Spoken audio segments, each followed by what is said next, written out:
छोड़ के भ्रष्टाचार के आरोप लगाते थे, ये अजित पवार को क्यों ले लिया ब्रजमोहन श्रीवास्तव? ये भी तो आरोप चल रहे हैं। वो भी हिंदुत्व की इसी लड़ाई में और विकास की इस कहानी में जुड़ता है क्या? देखिए संदीप जी, ये जो आरोप लग रहे हैं ये कुछ पेपरों में भी छपा है और कुछ ऐसे लोगों ने आरोप लगाए जिनका भारतीय जनता पार्टी से कोई सीधा संबंध नहीं है। लेकिन भारतीय जनता पार्टी की तरफ से अभी तक इस प्रकार का कोई भी ना तो वक्तव्य किसी ने दिया है, ना इस ढंग की कोई बात हुई है। मैं आपको सबसे पहले तो चूंकि पूरे देश में इस समय भारी वर्षा के कारण बहुत सारी जनहानि हुई है, सबसे पहले मैं राष्ट्रवादी कांग्रेस पार्टी की ओर से जो परिवार पीड़ित परिवार हैं, मैं उनको श्रद्धांजलि देना चाहता हूँ। देखिए, बहुत ही स्पष्ट बात है, जितनी ये बातें चल रही हैं ये हो क्यों रहा है। सबसे बड़ा इसके पीछे कारण ये है कि हम लोगों ने, तीनों पार्टियों ने मिलकर जो अभी लोकसभा के परिणाम आए थे उनका हम लोगों ने बहुत बेहतर तरीके से विश्लेषण किया है, जिसकी जानकारी अभी आपको दी भी है। उसमें बहुत साफ है कि 2% मतों के अंतर की बात है सिर्फ। और अभी जो हम लोगों ने हमारी सरकार ने महाराष्ट्र में जो नीतियां लागू की हैं, जिसमें बहुत बड़ी नीति हमारी महिलाओं के लिए है, हमारे नौजवानों के लिए है, जिसपे करीब 1 करोड़ 10 लाख महिलाओं को सीधा लाभ हो रहा है। 2% की बात तो अपनी जगह सीधा लाभ हो रहा है। ब्रजमोहन भाई, इन सारी जो आरएसएस ये कह रहा है कि नहीं, अजित पवार का साथ आना नुकसानदेह हो गया, तो विधानसभा साथ ही लड़ रहे हैं ना। मैंने कहा ना कि मैं आपसे वही कहना चाहता हूं, आरएसएस के किसी भी पदाधिकारी ने या किसी भी जिम्मेदार व्यक्ति ने अभी तक इस प्रकार की कोई बात नहीं की है।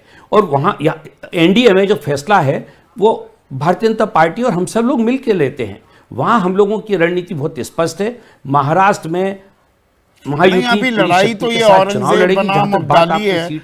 औरंगजेब फैन क्लब के सदस्य हैं उद्धव ठाकरे, और शरद पवार भी मतलब औरंगजेब फैन क्लब के हिस्सा हैं। देखिए, ये आरोप लगाया क्यों आदरणीय शाह साहब हैं या नहीं? सही बोल रहे हैं ना उद्धव ठाकरे जी और उनकी पार्टी अपनी विचारधारा से अलग हटी है। आप देखिए ना, एनडीए के अंदर हम लोग अल्पसंख्यकों की पूरी तौर से बात उठाते हैं और अल्पसंख्यकों के साथ हम लोग काम भी करते हैं। यही हाल चंद्रबाबू नायडू का है, यही नीतीश कुमार जी का है। लेकिन हम लोगों को एनडीए में उतना ही महत्व है। बीजेपी करती है क्या? साथी को देना चाहिए। बीजेपी बताइए ना मुझे, यही है। कितने लोकसभा में कितने मुसलमानों को टिकट दिया? कितने विधायक हैं आपके बीजेपी के महाराष्ट्र में? बताइए संदीप जी, देखिए, हम लोग भारतीय जनता पार्टी की नीति निर्धारक नहीं है, मैं एनडीए की बात कर रहा हूं। हम लोग एनडीए में कॉमन मिनिमम प्रोग्राम के तहत हैं और हमको कभी भी किसी ने अपनी विचारधारा से अलग हटके काम करने का नहीं बोला है। लेकिन हिंदुत्ववादी हैं पे आरोप क्यों लगा? क्योंकि वो एक आप हिंदुत्ववादी हैं, आप हिंदुत्ववादी की बात करते हैं। नहीं, वो हिंदुत्व की आप हिंदुत्ववादी हैं कि धर्मनिरपेक्ष हैं? मैंने तो बताया आपको, बिल्कुल हमारी विचारधारा बहुत स्पष्ट है। हम धर्मनिरपेक्ष हैं। हमारे लिए अल्पसंख्यक लड़ाई तो यहाँ पर हिंदुत्व की हो रही है, समाज के लोग हैं। लड़ाई तो यहाँ पर वही, और इसमें हाँ बोलिए प्लीज।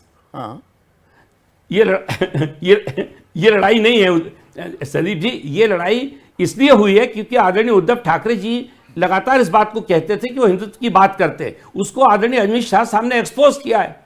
तो एक्सपोजर होना एक अलग चीज है। नहीं, वो हिंदुत्व की राह से देश के सामने रखी है। अरे बड़ा सिंपल सा सवाल है ब्रजमोहन भाई, कि वो हिंदुत्व की राह से भटक गए क्योंकि उन्होंने कांग्रेस से हाथ मिला लिया। वो औरंगजेब फैन क्लब के हिस्सा इसलिए बन गए क्योंकि औरंगजेब की परस्ती करती है, औरंगजेब परस्त है कांग्रेस पार्टी। यही है ना कॉन्टेक्स्ट। तो आप भी फिर तो औरंगजेब परस्त हो गए। अगर आप मैं आपसे फिर वही बात कहना चाहता हूं। नहीं, हम पहले दिन से इस बात को कह रहे हैं। राष्ट्रवादी कांग्रेस पार्टी पहले दिन से इस बात पे कह रही है और कभी भी एनडीए में या बीजेपी ने कभी हमको अपनी बात कहने से नहीं रोका है। यही एनडीए की यूनिटी की बात है। आदरणीय उद्धव ठाकरे जी अगर इस बात को साथ ही चुनाव लड़ रहे हैं, आरोप लग रहा है चुनाव साथ ही लड़ रहे हैं, कुछ और कहते थे, साथ ही चुनाव लड़ेंगे। उद्धव ठाकरे खबरें ऐसी आ रही हैं कि चुनाव लड़ेंगे, मुझे नहीं मालूम। नहीं, हम लोग एकनाथ शिंदे और बीजेपी साथ लड़ लेंगी, आपको कह देंगे भैया अपना खुद संभाल लो, सवारी अपनी जान और सामान के लिए खुद जिम्मेदार है। आपको फिर ये संदेश आ जाएगा एनसीपी के लिए। मैं